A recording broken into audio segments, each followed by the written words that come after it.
Hi, today is October 17th, a Friday, and I decided to record this video of myself, talking to myself. I've talked to myself a lot. I like to do it to, keep my mind fresh, not stutter when I have just impromptu conversations. But I had something in mind this time, and something that I've been debating a lot with myself, really, and that is the regarding the event that is meant to be held tomorrow, the No Kings protests, the second round of them. There was the first ones during the summer, and I believe they held around 5 million people. I don't know if that was worldwide or just in the United States. It might have been just in the United States, and I I kept thinking about them because the second round of them came out of nowhere. Really, I just saw it on the news that there was going to be a second round. I saw the comments made by the Donald Trump administration about how they were anti-American, about how they were going to have Hamas-loving types, Antifa types, and I remember one of the last things he said, and the Marxists, and just really threw in that last one.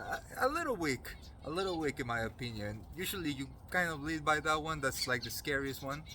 After all, that reminisces back to the Cold War, the scary Cold War, the Soviet Union, the war between democracy and tyranny, from which democracy came victorious. And a lot of those protesters will tell you to your face, they will agree, that the United States were the good guys in the Cold War, that the fall of the Soviet Union was a positive, and that now that the Soviet Union is gone, now that communism has been put to rest, maybe not for good, but definitely enough so that it is not the thing that keeps the Americans awake at night, or just anybody in the free world.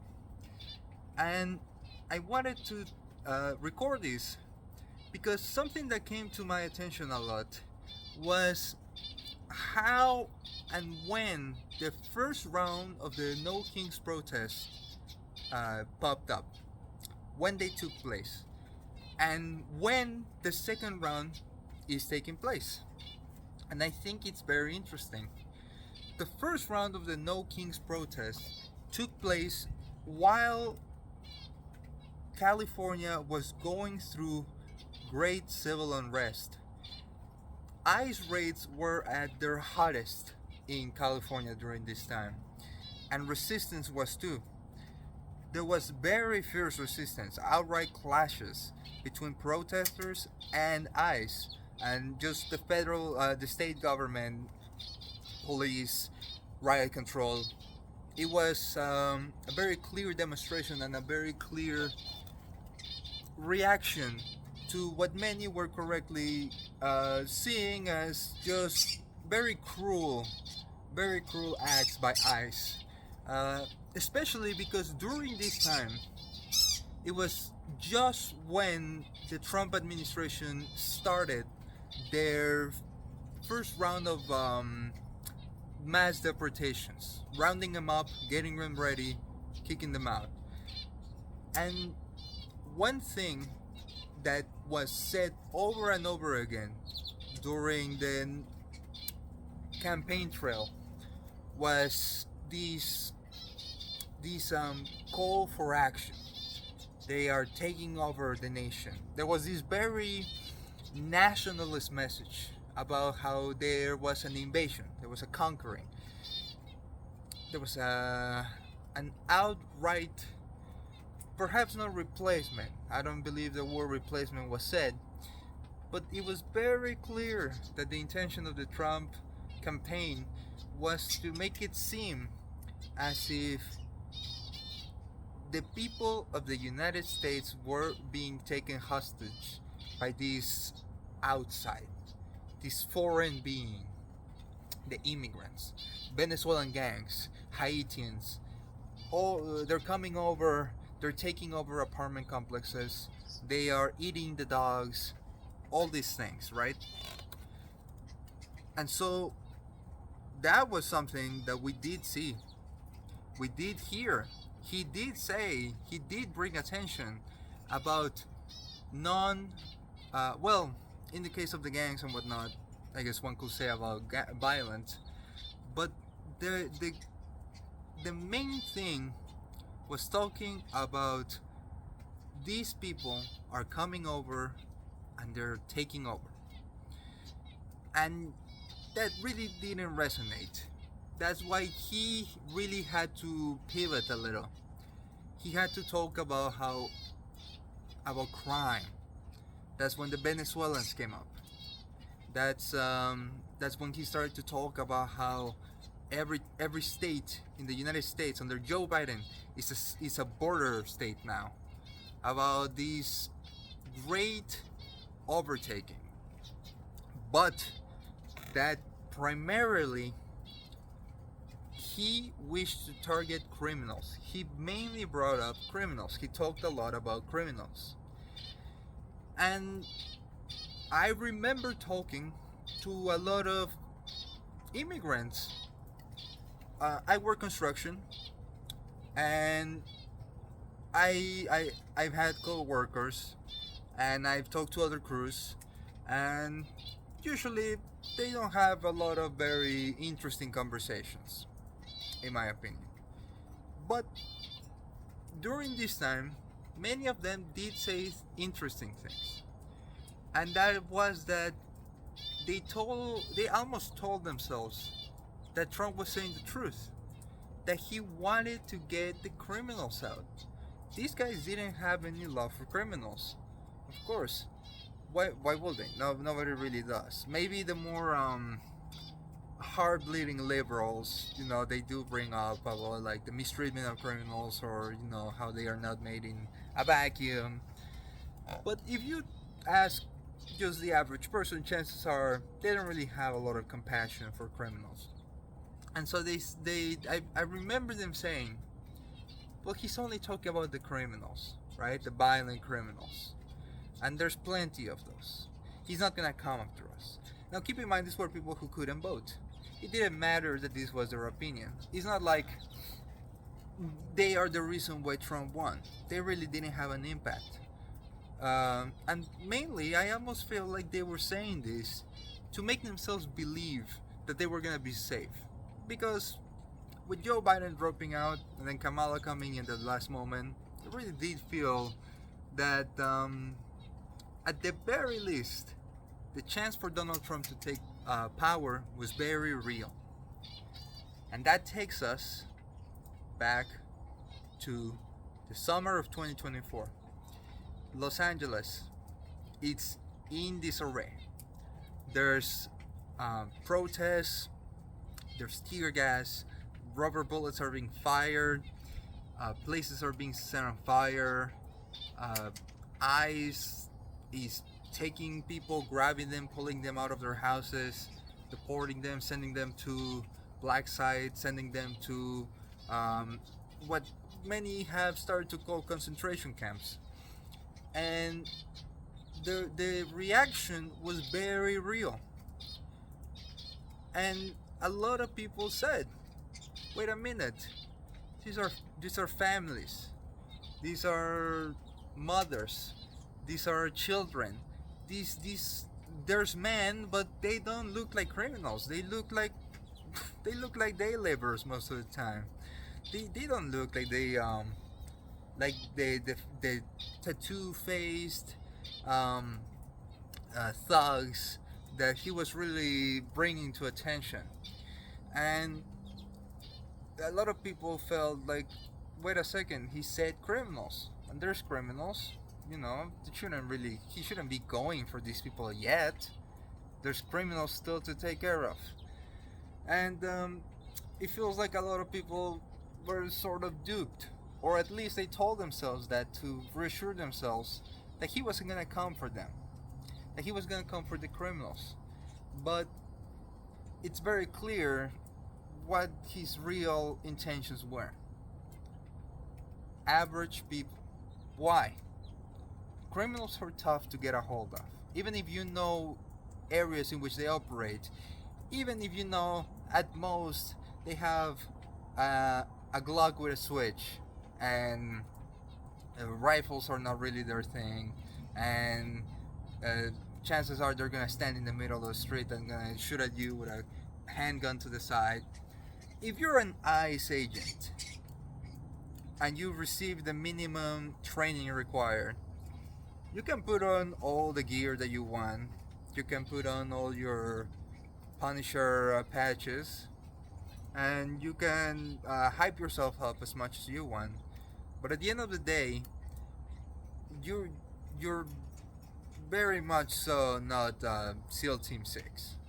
You're terrified of these people. You don't want to meet the criminals. The criminals are scary. The criminals are gonna fight back. They're gonna fire back. They're dangerous. They're criminals. So when you're an ICE agent, and it's very clear who they have been calling to ICE. At some point, maybe ICE was just another agency, no different from the Department of Homeland Security, no different from Border Security, Border Patrol, who they themselves, they have their own reputation, but they're very clinical in a way to describe them. They're just agencies. Their recruitment just calls for people that want to work in law enforcement. But ICE has been calling for very specific people, primarily for Trump supporters who eat what Trump sells, who believe in what he says, Trump supporters who do think that there's an invasion, very right-wing people. And these people are cowards. There's not really another way to say it. There's plenty of criminals to catch. They're not gonna go after them. Those are scary. They're gonna go against those that they know are not gonna fight back.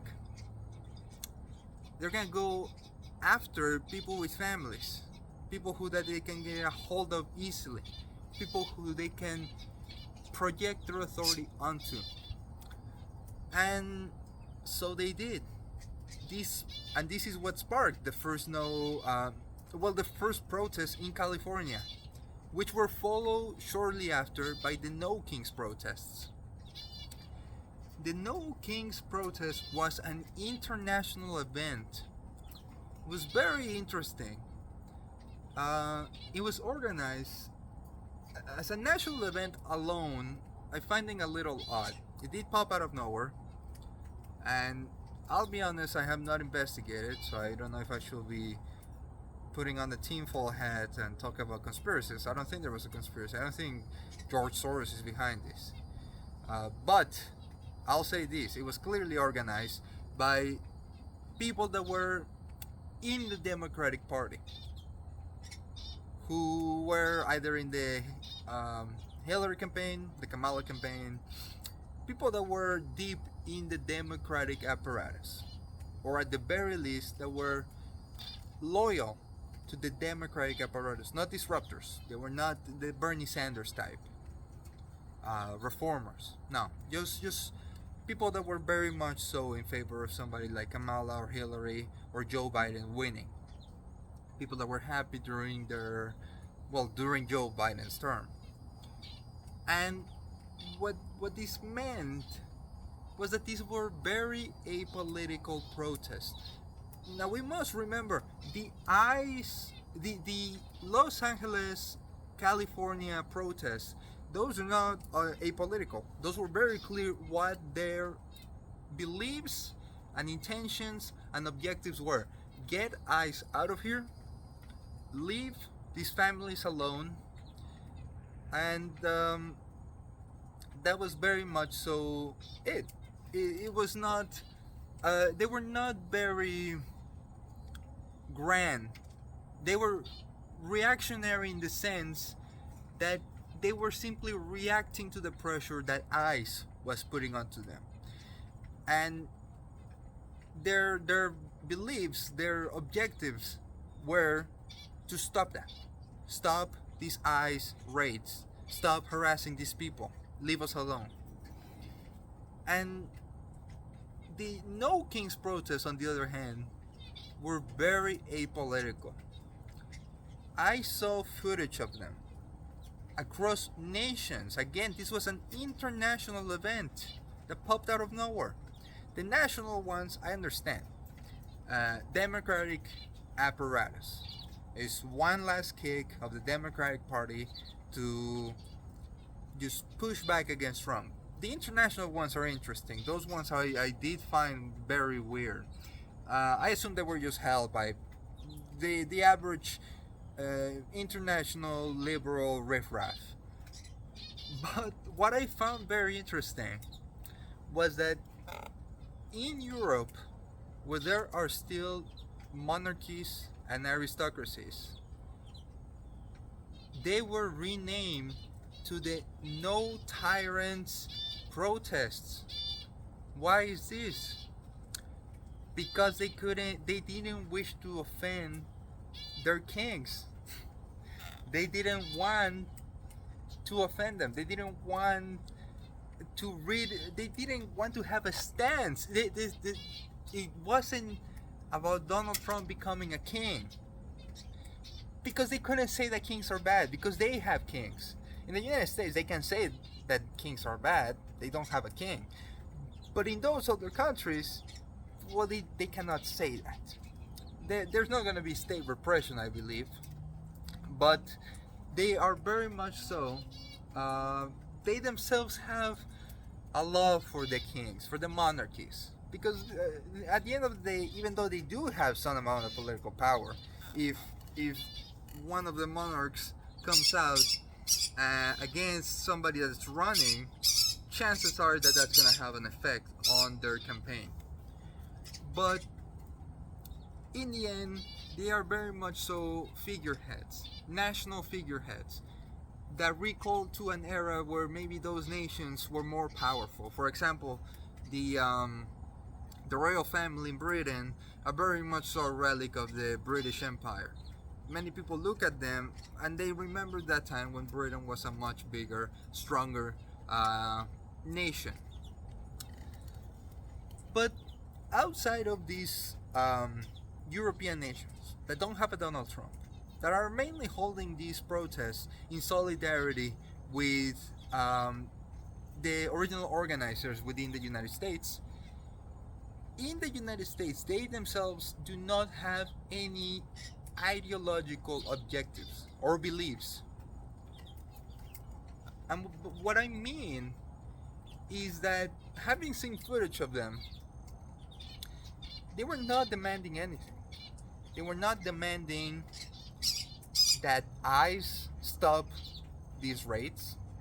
They were not demanding that Trump stops supporting the Israeli genocide on Palestine.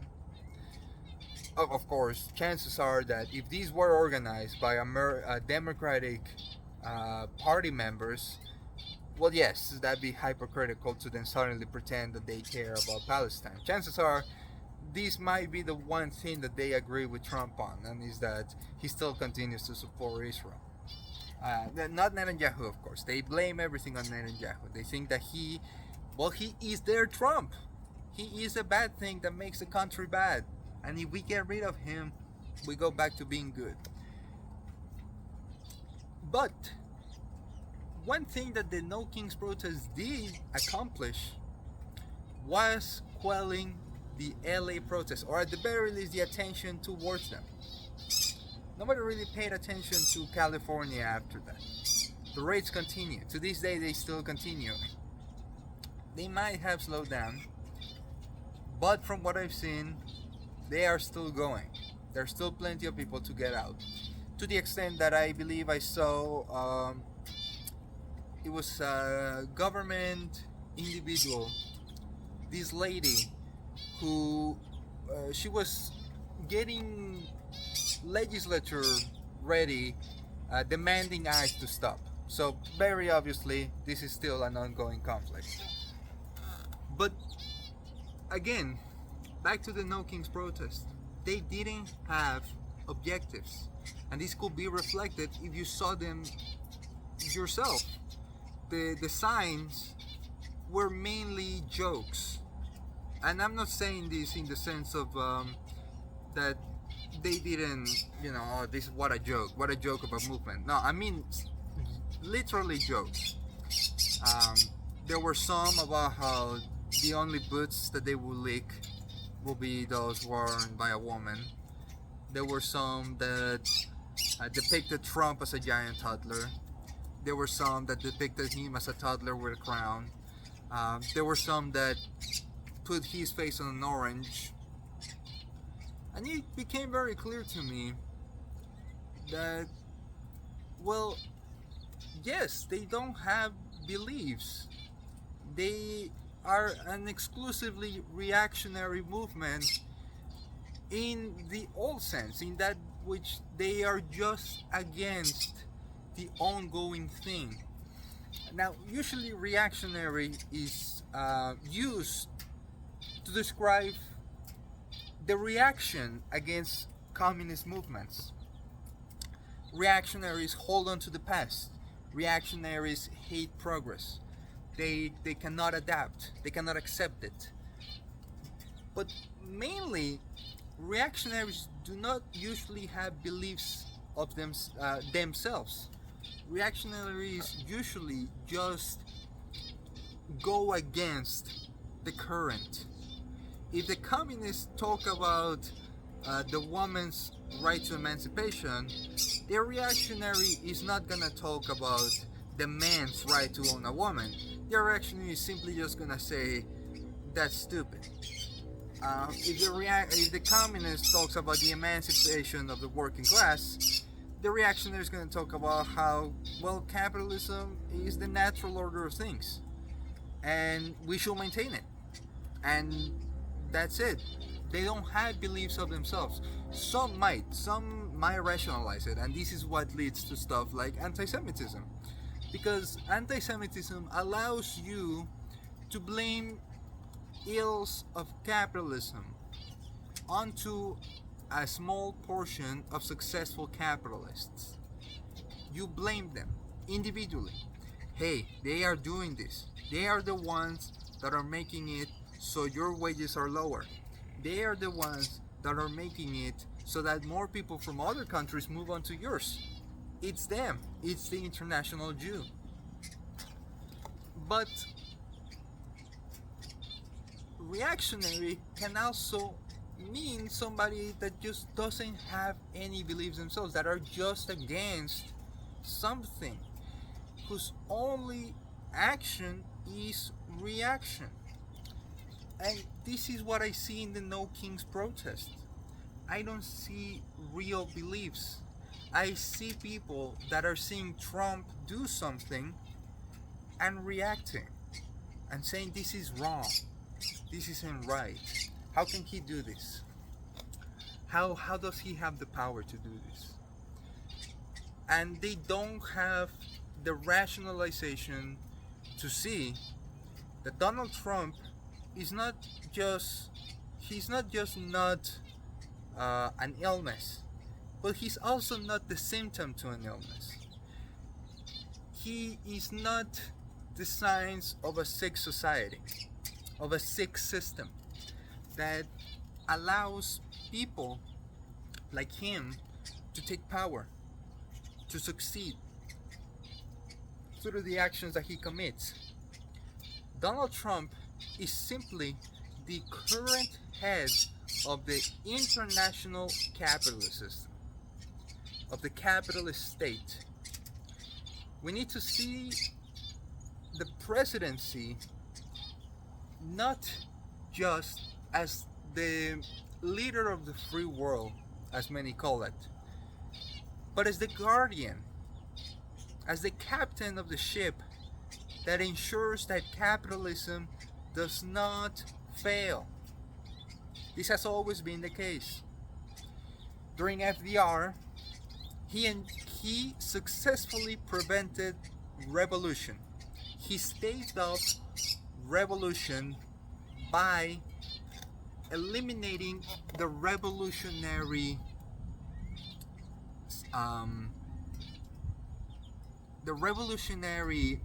moment.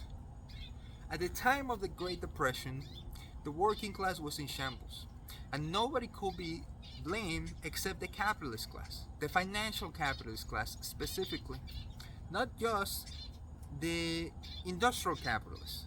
The industrial capitalist who runs factories, who keep people employed, who has to provide a commodity. He needs to produce a commodity or he's at risk. He needs to balance his relation as a capitalist and his working class, his workers. Because if there's no balance, the production halts, and this is bad news for him. Now, a balance is still in his favor. The capitalist will never pay the worker more or as much as he produces. There needs to be an exploitation. The worker works for less than which he produces for the capitalist. It is then up to the capitalist to reimburse this back into his capital. The financial capitalist, on the other hand, is a complete different beast. The financial capitalist doesn't really understand where the money comes from. The financial capitalist is only interested in investors. He's only interested in taking money and making more money. He doesn't see the system that is in between. He doesn't see the money being invested in means of production, labor, which then produce a commodity, which then sells that commodity. This commodity is sold, it's circulated, it produces a certain amount of money. A part of that money goes back into the maintenance of that those means of production. Another part goes into wages, and another part is reinvested back into the capital to make more means of production, to have more workers, or even if the investment is into technological advancements, a shrinking of the workers. So there's more machinery capable of more output with the necessity of less workers, which means a greater profit. And that's where how you go from this amount of money to this. The financial capitalist does not see that. The financial capitalist sees this, then he buys a stock, a share, then some amount of time goes by, things happen, and now he has a bigger share. And this produces people with short-sightedness, who only see investment, who only see quick returns, and who lead to the Great Depression. So when FDR took power, he fixed the situation. It was a revolutionary moment. Had he not taken power, had he not brought the capitalist class together and told them, listen, we need to give concessions to the working class.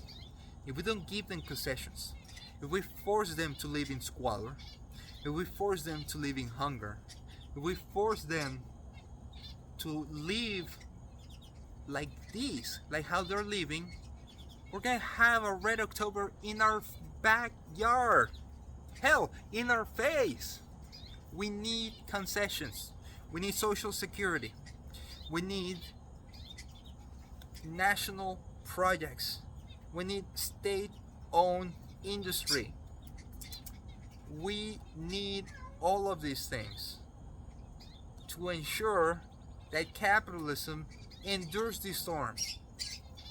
The capitalist class, of course, protested. There were protests. They didn't want that. They thought they were smarter. They thought that they could, that in fact, hell, if the people live in these conditions, they'll work for less. They'll be desperate.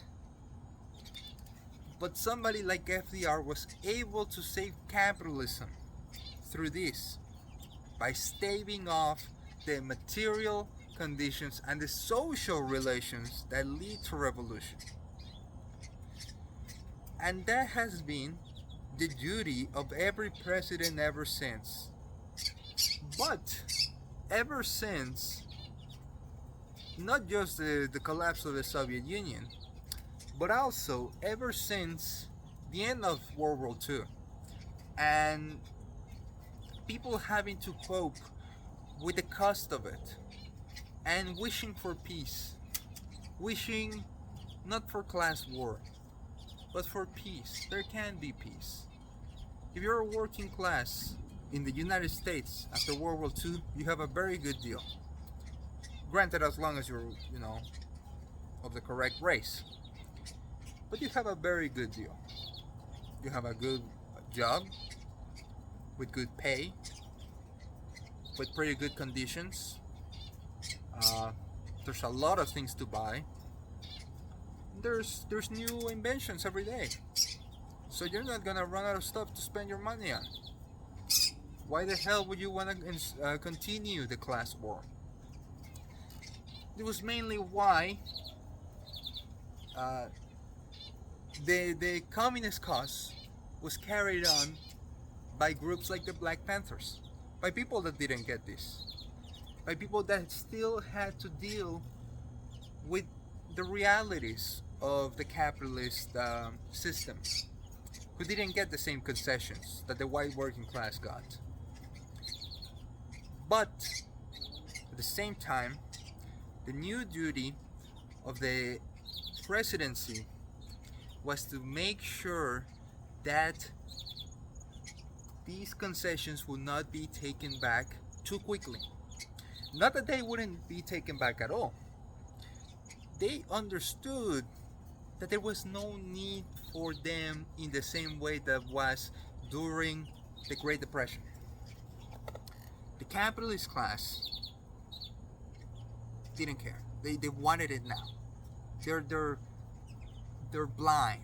They need it now. I can't have it. Why the hell shouldn't I? Right? That's what the state is for. To regulate. Relax. We'll do it. It'll be little by little. Hey, you know what the frog? The boiling? You do it little by little. Too quickly. And, well, the frog jumps out. Revolution. Or at the very least, your profit margin is gonna be in the shits. And so, ever since then, the president's duty has been, as the leader of the capitalist state, has been to allow the capitalist class to take back concessions little by little to ensure that wages continue to stay low, that there's plenty of labor so that they compete, so that wages go even lower, and that social programs are cut so that they continue to work for less because they're of necessity. And what this meant was that the president had to deal with one, communist movements in Latin America, Asia, Africa, Europe. That was one of the main things that the capitalist state, international, again, we must remember the United States might be the head of the snake, but its body expands the world. It includes Europe, it includes Asia, Africa, Latin America, whatever island you can imagine.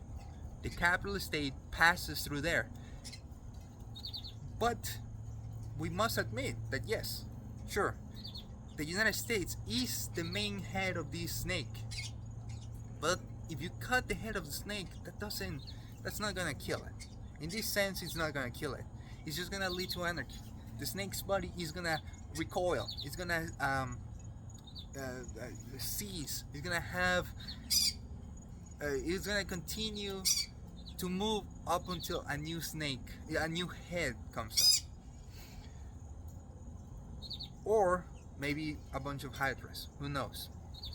The point of the matter is that ever since then, the president's duty has been put down revolutions abroad, because you fear that that's gonna mean that they're gonna spread, And also, make sure that your capitalist class does not take back the concessions too quickly. You don't want them to do it too quickly. You want them to do it slowly. Hell, you can convince them, actually, don't take back any concessions. Inflation is gonna go up, so the minimum wage is gonna become cheaper, right? Um, Also, there's gonna be more people, so you don't do those that active army of labor, the current employed, they're gonna have to compete with new unemployed in the future. There's gonna be a bigger surplus army of labor in Marxist terms. You don't need to take back. You don't need to do mass firings. You don't need to take back all these things yet. Let the population grow. That's gonna lead to competition. Here, we're not gonna get rid of departments. We're just gonna defund them. We're gonna let you export your industry. How about that? That's what the capitalist state does. It makes sure that capitalism continues to work in a smart way, that it doesn't get ahead of itself. The problem with this is that eventually, one, you export your industrial capitalist. The industrial capitalist is the one that has to deal with the working class. And as such, he understands that a balance needs to be held.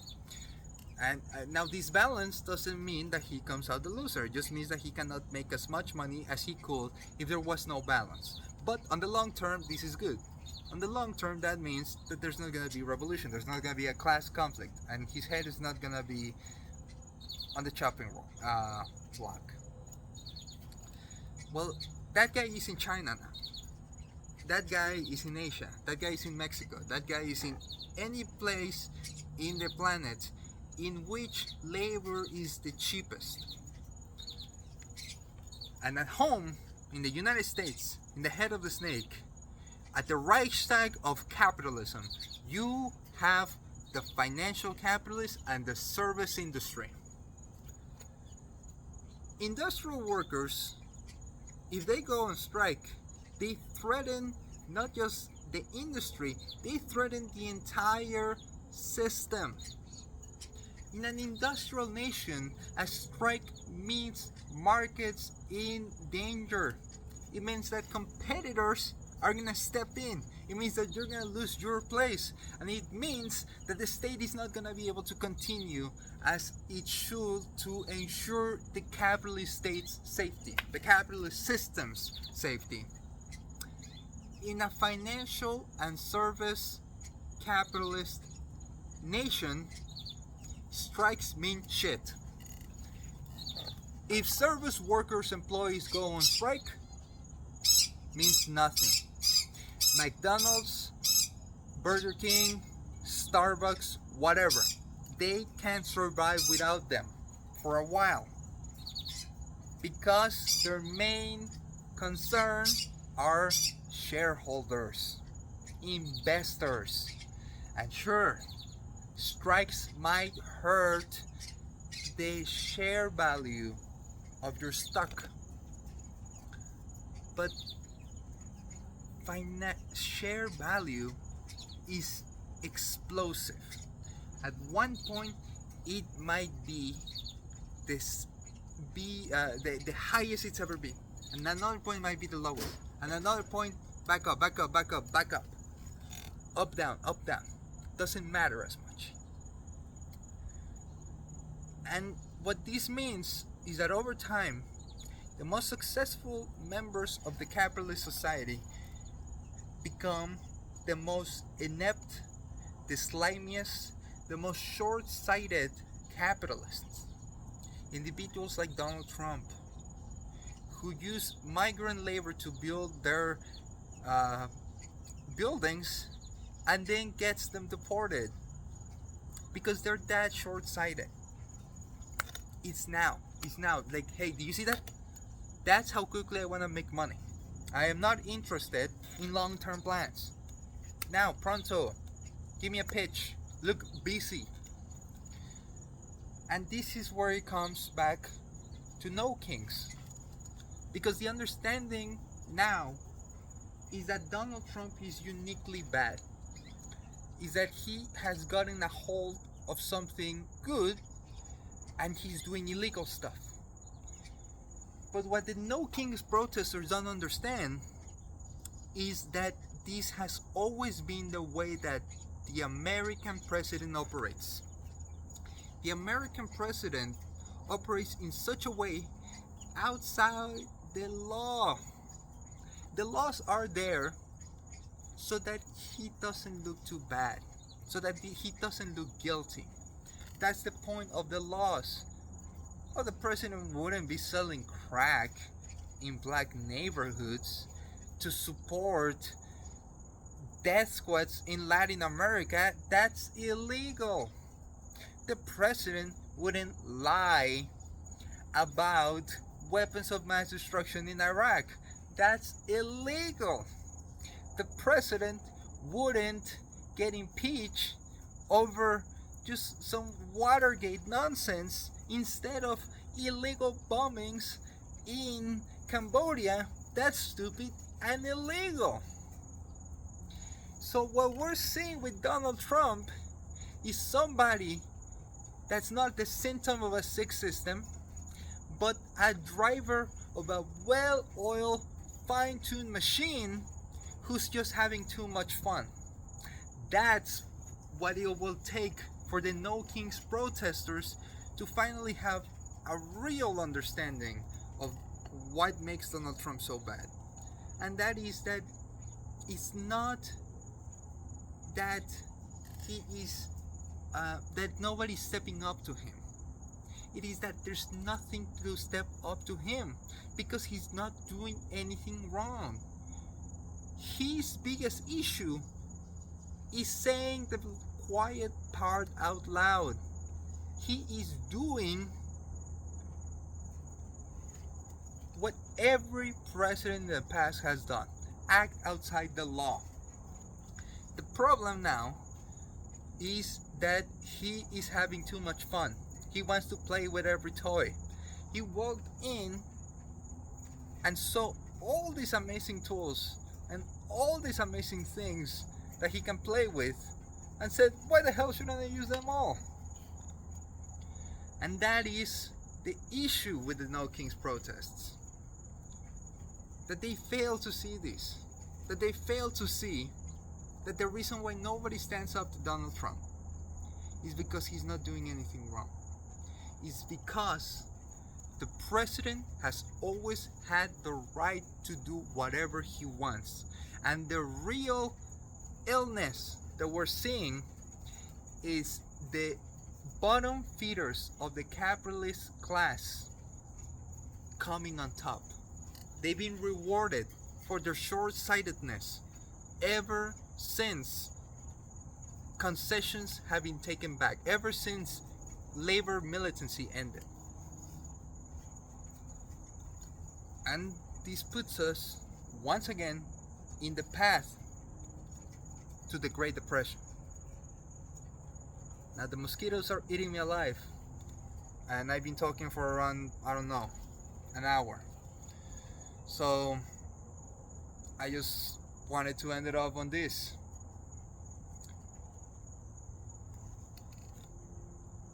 We are no longer leading with people that understand the concept of the frog being boiled alive little by little. We're dealing with people who think, why the hell should we even put a pot in the way? Why not just toss the frog in the fire?